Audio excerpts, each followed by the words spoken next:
Assalamualaikum warahmatullahi wabarakatuh.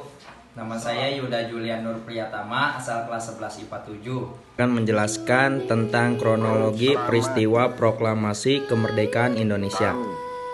Pada proklamasi kemerdekaan tanggal 17 Agustus 1945 menjadi momen penting bagi seluruh bangsa Indonesia. Proklamasi menjadi penegasan bahwa bangsa Indonesia telah merdeka dan terbebas dari penjajahan. Sebelum proklamasi kemerdekaan Indonesia terjadi, ada beberapa peristiwa penting yang terjadi. Salah satunya ialah serangan sekutu terhadap Jepang yang membuat kota Hiroshima hancur akibat bom atom pada tanggal 6 Agustus 1945.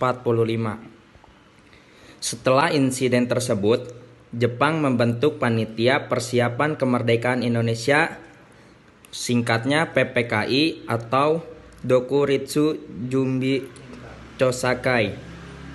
PPKI dibentuk dengan tujuan untuk mempersiapkan proklamasi kemerdekaan Indonesia. Jepang juga menjanjikan kemerdekaan Indonesia pada 24 Agustus 1945. Dalam situasi tersebut, Jepang malah kembali mendapat serangan bom dari sekutu yang berlokasi di kota Nagasaki pada tanggal 9 Agustus 1945. Momen ini yang membuat Jepang menyatakan kalah dari sekutu pada tanggal 14 Agustus 1945. Para pemuda Indonesia yang mendengar kekalahan Jepang langsung mengadakan rapat di gedung bakteriologi. Hasil rapat tersebut memerintahkan Wikana dan Darwis mendesak Soekarno untuk segera memproklamasikan kemerdekaan Indonesia. Namun, Soekarno dan Muhammad Hatta, golongan tua, menginginkan konsep kemerdekaan yang lebih matang dan tidak terburu-buru. Akhirnya, Soekarno dan Muhammad Hatta diculik oleh golongan muda ke Rengas Dengklok, Karawang pada tanggal 16 Agustus 1945 pada pukul 3 pagi waktu Indonesia Barat. Pemilihan Rengas Dengklok untuk merundingkan kemerdekaan karena letaknya yang strategis sudah dikuasai oleh peta.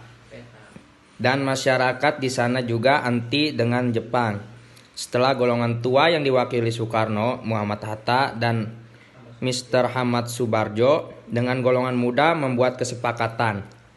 Proklamasi kemerdekaan akhirnya diputuskan oleh mereka untuk diadakan pada esok harinya.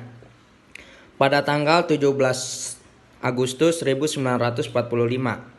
Namun sebelum itu dilakukan pertemuan PPKI di rumah Laksamana Maeda, Kepala Kantor Penghubung Angkatan Laut Jepang terlebih dahulu.